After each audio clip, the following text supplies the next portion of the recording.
पंडित धीरेन्द्र शास्त्री ने चेतावनी दी है कि 4-5 साल अगर वो और जिंदा रहे तो दूसरे धर्म वाले भी हरि हरि बोलेंगे। धर्म के नाम पर धंधा अब नहीं चलने देंगे। साथ दो, हम सब मिलकर हिंदू राष्ट्र बनाएंगे। ये बातें कही हैं पंडित धीरेन्द्र शास्त्री ने।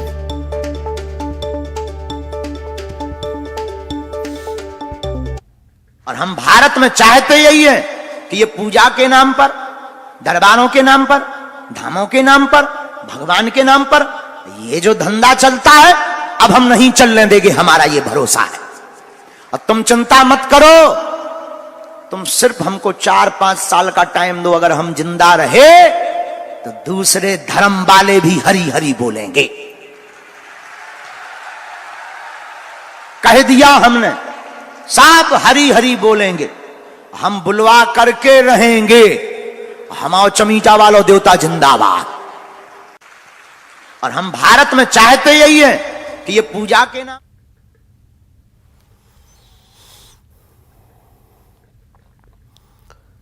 और सहयोगी पवन इस वक्त हमारे साथ जुड़े हुए हैं। पवन, एक और बयान, हर दिन एक बयान आ रहा है, 4-5 साल और दूसरे धर्म वाले भी हरि हरि बोलेंगे।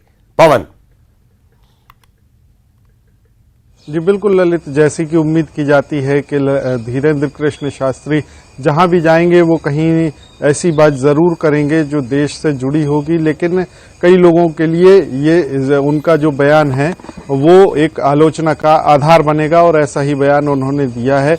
उन्होंने हालांकि इस बार आडंबर करने वाले, धर्म के नाम पर जनता में अंधविश्वास फैलाने वाले, ऐसे तमाम काम करने वाले लोगों को सवालों के कटघरे में खड़ा किया है, जिनके ऊपर पहले भी सवाल उठते रहे हैं। लेकिन उनका जो अंदाज है, जो तरीका है, वो तरीका हमेशा से सवालों के घेरे में रहा है। इस बार भी उन्होंने अंधविश्वास फैलाने वाले, आडंबर करने वाले पाखंडियों के खिलाफ में यह बयान दिया है। और मंच से जब उन्होंने यह बयान दिया तो जनता ने ताली बजाकर उनके इस बयान का स्वागत किया है जी। और इन्हीं बातों के बीच में उन्होंने एक डर भी जाहिर किया है कि अगर 4-5 साल जिंदा रह गए, यानी कि वो इस बात का शायद उन्हें एहसास है कि वो जिस रफ्तार से आगे बढ़ रहे हैं, जिस रफ्तार से वो बयान दे रहे हैं, तो कहीं ना कहीं उनकी जान को भी खतरा है। तो ये दोनों बातें उनके इस बयान से स्पष्ट नजर आती हैं। चलिए, बहुत बहुत धन्यवाद पवन, लेकिन आप हमारे साथ बने रहें। एक और अहम खबर को लेकर आगे हम आपसे चर्चा करेंगे।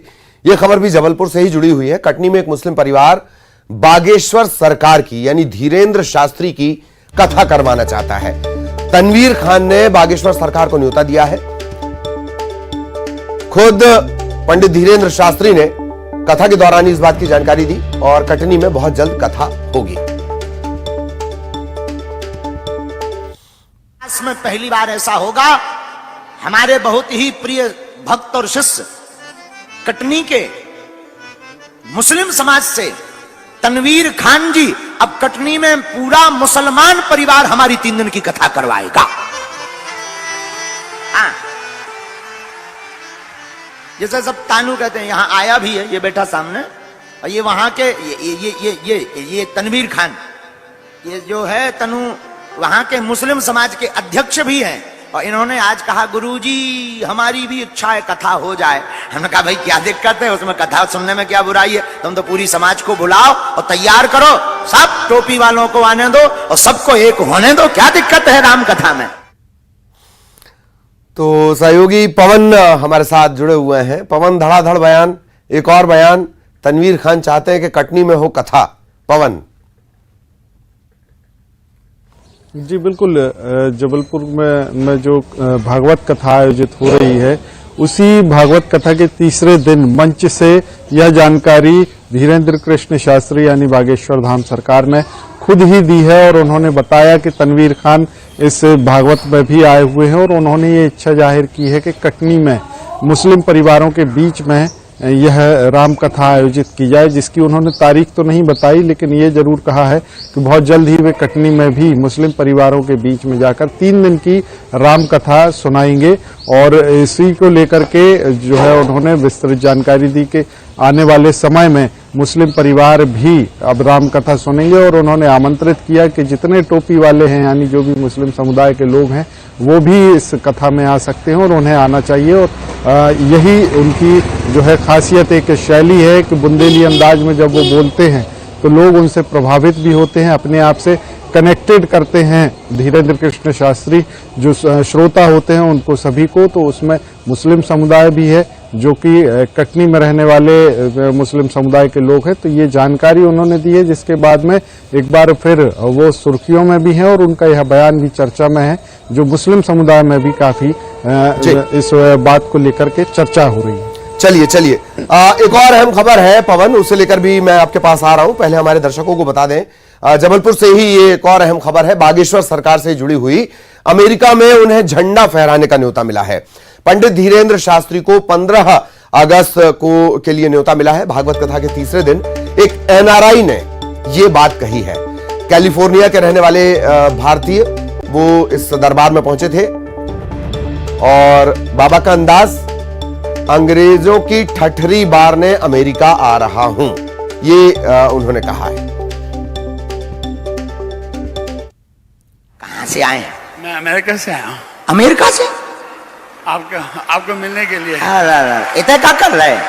बस अभी जा रहा था, धाम होके आए थे कल धाम गए थे, लेकिन हम तो यहाँ यूएसए में कहाँ रहते हो? ऐसे बैठो, वहां मुंह दिखेगा तुम्हारा, यहाँ बैठे, यहाँ बैठे। कैलिफोर्निया में हम आ रहे हैं अमेरिका जुलाई में। कब आ रहे हैं हम बताएंगे, हमें पता नहीं है, लेकिन हम आ रहे हैं, अमेरिका आ रहे हैं। वहां पर 15 अगस्त को जो झंडा गड़ना है ना, उसके लिए हमको बुलाया गया है कि आप आइए गुरुजी, वहां भी अंग्रेजों की ठठरी बारेंगे जी। हम और पवन लगातार हमारे साथ बने हुए हैं। तो पवन, अब छतरपुर से निकलकर अमेरिका, वो भी अंग्रेजों की ठठरी बारने।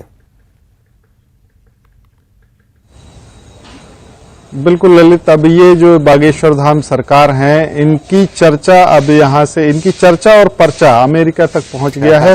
और जो इनका अंदाज है, जिस अंदाज में ये लोगों से बात करते हैं कि ठठरी बारेंगे। अब यहाँ बताना चाहूंगा कि बुंदेली में ठठरी का अर्थ होता है अर्थी और बारने का मतलब होता है जलाना। यानी अर्थी को जब जलाया जाता है, मुक्ति दी जाती है, मोक्ष की प्राप्ति के लिए संसार से विदा किया जाता है, तो उसे ठठरी बारना कहते हैं। और यही इनका अंदाज होता है कि हम लोगों को मुक्ति दिलाते हैं।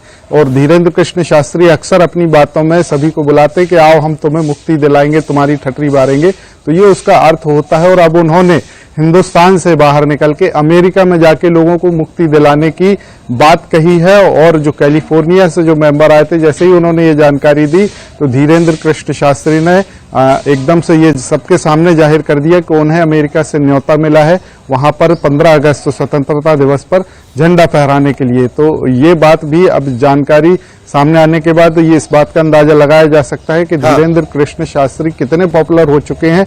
उनके पर्चे की चर्चा अमेरिका तक पहुंच गई है। और 2 अगस्त में अगर वो जाते हैं तो ये सनातन संस्कृति के लिए, मध्य प्रदेश के लिए, छतरपुर के लिए, बागेश्वर धाम के लिए लोकप्रियता का एक नया आयाम होगा कि यहाँ के संत साधु एक बार फिर अमेरिका और अंग्रेजों के बीच या दुनिया में प्रसिद्ध हो रहे हैं। जी जी जी जी, चलिए बहुत बहुत धन्यवाद आपका पवन, इस तमाम जानकारी के लिए। पवन विस्तार से जानकारी दे रहे थे। अब बड़ी खबर ग्वालियर से मिल रही है। डबरा का सेंट पीटर स्कूल सील हो गया है। छापे के बाद, रेड के बाद प्रशासन ने इस स्कूल को सील कर दिया। 1997 से बिना मान्यता के ये स्कूल संचालित हो रहा था और शिक्षा विभाग का बीआरसीसी इसे नोटिस जारी कर चुका है। 12 नोटिस जारी किए जा चुके हैं। भारी मात्रा में धार्मिक साहित्य मिला है। स्कूल के प्राचार्य पर रेप का मामला भी दर्ज है। बिना अनुमति के चर्च का निर्माण किया जा रहा था। स्कूल की जमीन का डायवर्जन नहीं है। स्कूल के स्टाफ का पुलिस वेरिफिकेशन नहीं मिला। बाल संरक्षण आयोग की डॉक्टर निवेदिता शर्मा ने 12 सदस्यीय टीम के साथ इसमें रेड दी थी। स्कूल में तकरीबन 8 घंटे तक कार्रवाई चली है। रेड की कार्रवाई और जांच के बाद अगली कार्रवाई होगी। हैरत देख रहे हो आप, 97 से चल रहा है, बिना मान्यता के चल रहा है और लंबी चौड़ी लिस्ट है।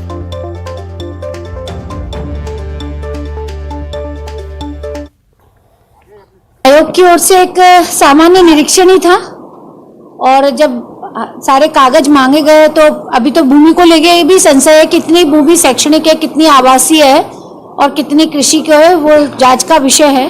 परंतु 1997 से लेके आज 2023 तक स्कूल की किसी भी प्रकार की मान्यता इस स्कूल के पास नहीं है संचालन करने की। तो ये अपने आप में एक विषय है कि इतने सालों से, और चूंकि 2007 से इन्होंने अपने यहाँ पे ICSE का मान्यता लिया हुआ है, तो उसमें केवल ये अपने यहाँ एग्जाम कराने की परमिशन ले सकते हैं। उसके पहले 2007 तक इनके यहाँ MP बोर्ड के भी एग्जाम हुए, तो बिना मान्यता के पता नहीं कैसे बच्चे MP बोर्ड के एग्जाम में अपीयर हुए हैं। ये बहुत ही बड़ी जांच का विषय है। ये बात सही कही इन्होंने कि ये बहुत ही बड़ी जांच का विषय है। वाकई ये विषय बहुत ही बड़ी जांच का है। सुशील हमारे सहयोगी हमारे साथ जुड़े हुए हैं। सुशील, सवाल ये नहीं कि अनियमितता कितनी थी, कितनी सारी थी, सवालों की एक लंबी फहरिस्त है। सबसे बड़ा सवाल तो यह है 20 साल से ज्यादा वक्त, तकरीबन 25 साल से स्कूल चल रहा है, न डायवर्शन है, न उसके पास मान्यता है, और भी मामले इसके खिलाफ हैं। सुशील, बिल्कुल ललित जी, देखिए कितनी बड़ी गंभीर और घोर लापरवाही ये कही जा सकती है कि 26 साल से एक स्कूल बिना अनुमति के चल रहा है, और जो शिक्षा विभाग का ब्लॉक कोऑर्डिनेटर रिसोर्स सेंटर है उसने 12 नोटिस भी जारी किए हैं इनको मान्यता के लिए, लेकिन अभी तक इन्होंने मान्यता नहीं ली थी 26 साल से, और उसके बावजूद भी कोई इनके खिलाफ सख्त एक्शन नहीं लिया गया। जब आज निरीक्षण किया गया बाल संरक्षण आयोग की टीम के द्वारा तो भारी अनियमितताएं मिली है। जो ज़मीन है उसमें भी भारी गड़बड़ झाला नज़र आ रहा है कि एजुकेशन के नाम पर ज़मीन ली गई थी, एग्रीकल्चर के नाम पर ज़मीन ली गई थी, और बहुत भारी मात्रा में यह ज़मीन है, तो उसका भी जो है जांच के दायरे में लिया गया है। इसके साथ ही डाइवर्जन नहीं था यहाँ का। इसके अलावा जो अनियमितता मिली उसमें यह है कि यहाँ लाइब्रेरी में धर्म प्रचार की भारी मात्रा में पुस्तकें मिली है जो शैक्षणिक संस्थान में नहीं हो सकती। इसके अलावा यहाँ नन जो ट्रेनिंग सेंटर चलता मिला है। इसके साथ ही एक सबसे बड़ी गंभीर बात यह है कि इस स्कूल के किसी भी कर्मचारी का पुलिस वेरिफिकेशन नहीं था। पुलिस के पास कोई जानकारी नहीं थी कि कौन लोग यहाँ काम करते हैं या नौकरी कर रहे हैं।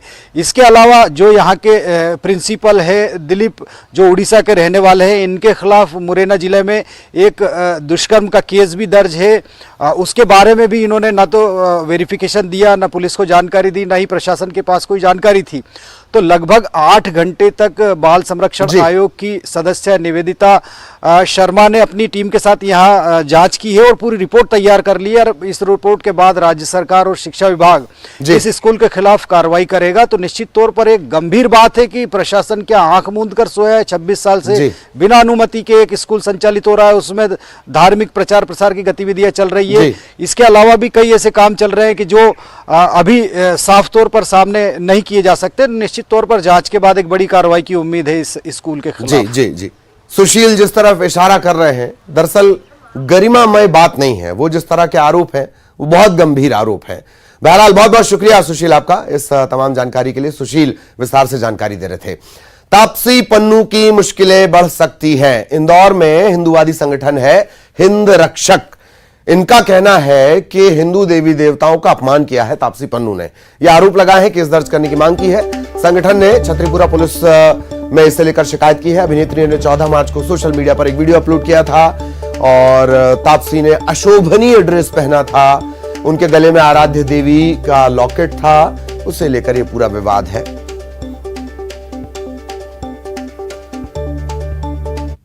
श्री एकलव्य गौड़ जी के द्वारा इस आवेदन में लेख है कि फिल्म अभिनेत्री तापसी पन्नू ने एक फैशन शो में रैंक वॉक किया था, जिसका वीडियो उन्होंने अपने पिछले साल सितंबर महीने की 17 तारीख को देश के इतिहास में सुनहरा पन्ना दर्ज हुआ। इस दिन प्रधानमंत्री मोदी ने मध्य प्रदेश के कूनो नेशनल पार्क में 8 चीतों को छोड़ा। ये नामीबिया से लाए गए थे और अब इसमें से मादा चीता साशा की मौत हो गई है।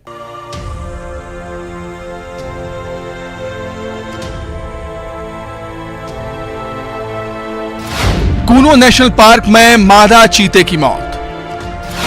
नामीबिया से लाई गई थी 5 साल की साशा। पिछले साल आई थी चीता साशा। मध्य प्रदेश के श्योपुर स्थित कूनो नेशनल पार्क से बड़ी खबर है। यहां नामीबिया से लाई गई मादा चीता की मौत हो गई।